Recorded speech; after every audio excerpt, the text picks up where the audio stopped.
At the beginning of the film, we're introduced to a real estate agent named Rick Carver. Put simply, he takes people's homes away by court order, and does it practically the moment the paperwork is signed. On top of that, Rick runs other real estate schemes to squeeze out as much profit as possible. When he shows up at yet another debtor's house, the man pulls out a gun and takes his own life, leaving behind a wife and children. But neither the deceased nor his family concerned Carver. He needed the house cleared out as fast as possible, and that's exactly what he set about doing.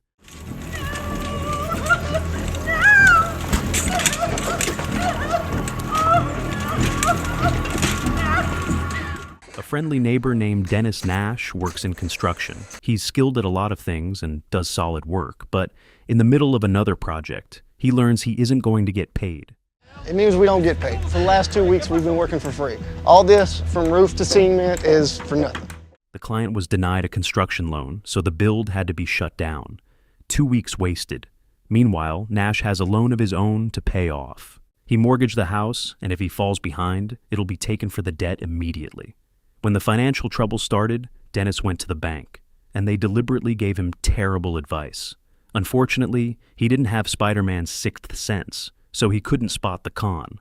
In the end, on the banker's advice, he skipped a couple of payments, and the delighted bank lawyers took him to court.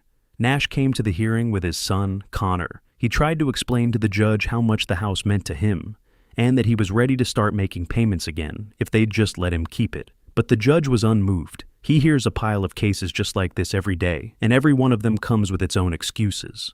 Appealing to the judge's conscience didn't help Nash either, even though he'd brought a child who'd be out on the street. Is this your son? That's my son, yes. Then he should be in school and not here. He tries to reason with the judge, but he's escorted out of the courtroom. In the end, he's given 30 days to file an appeal, or he faces eviction. Dennis lived with his mother, Lynn. After telling her what happened, he started calling lawyers who might be able to help him for free, or for a minimal fee. But finding a competent attorney for next to nothing proved impossible. Work wasn't going any better. Things got really bad when, the day after the hearing, Rick Carver showed up at his house in a brand new car with a couple of cops he knew. They helped him evict debtors. Nash tried to explain that he still had a month, but Carver couldn't have cared less. He had a document in hand saying the house now belonged to the bank. Dennis was given 2 minutes to gather his personal belongings. Yeah, this is my Yeah. mom. All right, I'm going to need you and your mom to step off the property now. Carver's men hauled everything else out onto the lawn in front of the house. The cops just stood there watching them pack. Carver advised him to find a truck, otherwise the neighbors would have the right to take all their things. Right then, Connor came home from school. He was horrified by what was happening. Dennis loaded the bare essentials into his pickup, and he had to drive his mother and son to a cheap motel where other people in the same boat were living. Except Dennis had no intention of staying there long. He'd find work and get their house back. But that turned out to be exactly where the problem lay. Nobody wanted to hire Nash. Either the companies he called had no openings, or some other obstacle came up.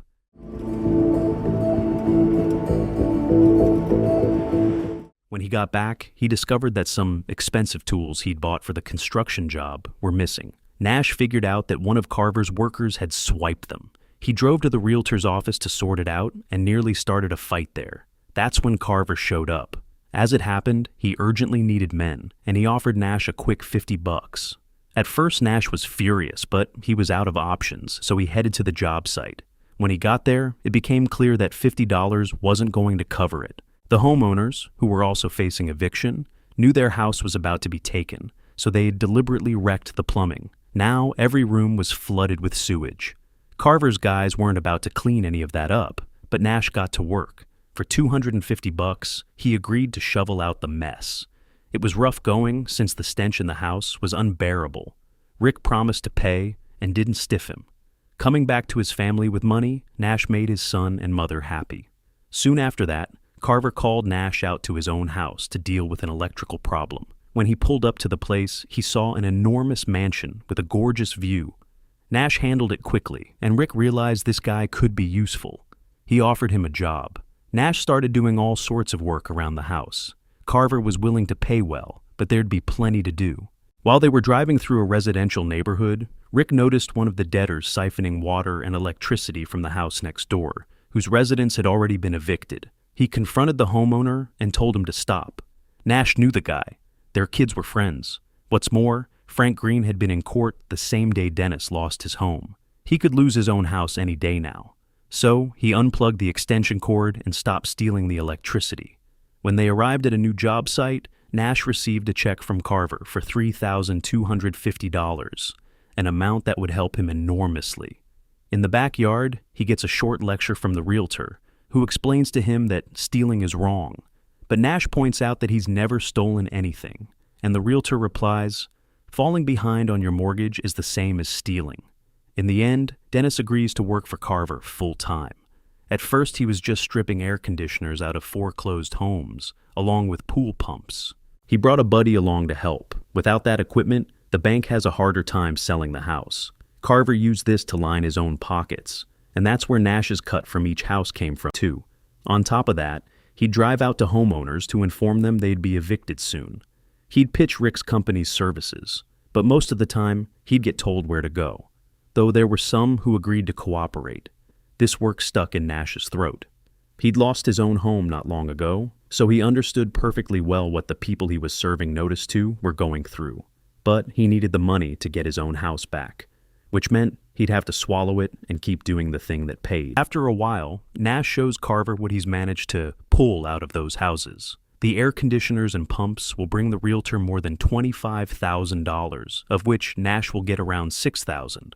The next day, our main character gets a handgun for self-defense from Carver and heads out with the crew he's put together to hunt for empty houses. Finally, Nash has saved up enough to try to get his home back. When he tells Carver about it, Carver offers to buy the house for $170,000 and then sell it back to Nash on an installment plan, under which he'll owe $155,000 plus hefty interest. Nash agrees. He has no choice. They just won't be able to move back in for a couple of weeks. To settle up with Carver, Dennis will have to start handling evictions himself. He was sure he could manage even so. When he arrived at his first eviction, he was met by the same cops who'd thrown the Nash family out of their home. Together, they set to work on yet another debtor. The man, his wife, and their kids were put out on the street. Nash is very gentle, unlike the cops who evicted the family in short order. Dennis felt awful and tried to soften the moment however he could, but he wasn't much good at it. Tears were welling up in his eyes. But what helped ease the horrible feeling after that first eviction was returning to his own childhood home. Nash grew up here. This was where his own son came into the world, and he couldn't part with the place. When he brought Connor and Lynn here, they were surprised the house belonged to them again. When Lynn found out Carver was helping Dennis, she was upset. She wants nothing to do with that man. Nash went on evicting people over debts. He came across all kinds of people. Some were renting and hadn't heard the first thing about the eviction hanging over them. Others were too old to make sense of any of it. One old man simply had no idea where to go, since he had no family or friends left in the city. The police decided to place him with the Red Cross, where they'd figure out where he'd go next. With each new eviction, Nash felt worse and worse. People had already tried to attack him. One of the debtors met him with a weapon. That's why Dennis asked Carver for a gun. He was constantly getting threatening calls, but he didn't react to them. His father had been a simple construction worker who died on the job, and the family got nothing from the insurance. Rick clawed his way up from the very bottom and won't stop until he reaches the top, and the top was already looming on the horizon. The chance to grab a serious payday had come up. All he had to do was work through 100 debtors, and then Carver would land a contract for 1,000 homes. From that deal, Nash would get at least $200,000. Rick advises him to forget the old house and buy a different one. That way, he'd not only make a smart investment, but also start living large. Driving past Frank Green's house one day, Green had been evicted too. Nash stopped by to give him some advice about his upcoming court hearing. He was sure the judge would rule in the bank's favor and advised him to prepare for it ahead of time. But Green wanted nothing to do with Dennis. He despised him for working with Carver. That pair pulled off plenty of illegal schemes. Over time, this stopped seeming like anything shameful to Dennis. After all, he was just making money for his family. But for now, they still had to live in the motel. And while they were celebrating Connor's birthday, a new tenant showed up. He recognized Nash and started accusing him of the eviction from his home. Dennis tried to defend himself, saying it wasn't him. But the man remembered him. "Your name's Nash, right? And you don't want everyone here to find out what a piece of garbage you are, do you?" He told all the neighbors that Carver's lackey was living right next to them, and people started threatening Nash. Realizing his family was in danger, Dennis advised them to lock themselves in until he found somewhere for them to live.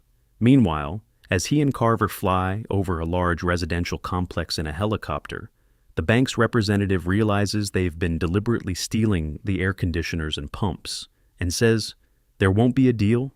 After that, Carver says he'll install new air conditioners in the homes in order to land the deal. The bank gave its approval, and so they landed the big contract thanks to their schemes. And now they were celebrating the occasion. Drunk, Nash admits he's grateful to Rick for the chance to earn a living. He simply hadn't known what to do when he lost everything. Carver, in Dennis's view, had saved him. With the money he made, Nash bought a mansion and moved his family in. Lynn immediately suspected the property had been bought with money made off evictions. She didn't want to live there, and when she found out Dennis had sold their old house, she got angry. Lynn felt it would be better to move in with relatives in another town than to stay in this place. Connor took her side. He didn't like what his father was doing. Soon Carver ran into trouble. It came out that Frank Green might be able to keep his house, and that would set off a chain reaction, costing them the lucrative contract. To keep this from happening, Carver prints up a forged, backdated document and orders Nash to take it to the court. Once the judge sees the paper, he'll take Green's home away. Dennis arrives at the court, but can't bring himself to hand over the document for a long time. Finally, an associate of Carver's tracks him down and takes the envelope himself. As a result, Frank Green's family loses their home. Arriving at the mansion after the hearing, Nash realizes that Lynn and Connor have left. He's alone now. He drinks himself into a stupor out of grief, and in the morning, Carver wakes him. It was time to go seize Frank Green's home. Neighbors had already gathered by the house, and the familiar cops had shown up to help evict the residents. They spoke with a neighbor and learned that Green is a hunter and might have a weapon in the house. And of all times, Nash had left his gun at home. When they tried to evict Frank, he broke a window and started threatening the police. He was certain he'd been convicted unjustly. People could have gotten hurt, so Nash stepped forward and admitted that he really had delivered the forged document to the court. He said it because his conscience wouldn't let him do otherwise. Realizing he'd been right, Green laid down his weapon and surrendered to the police. Dennis was walked over to a police car too and put in the back, and they came after Carver as well, suspecting him of fraud. Nash sat in the car and watched the authorities talk to his boss.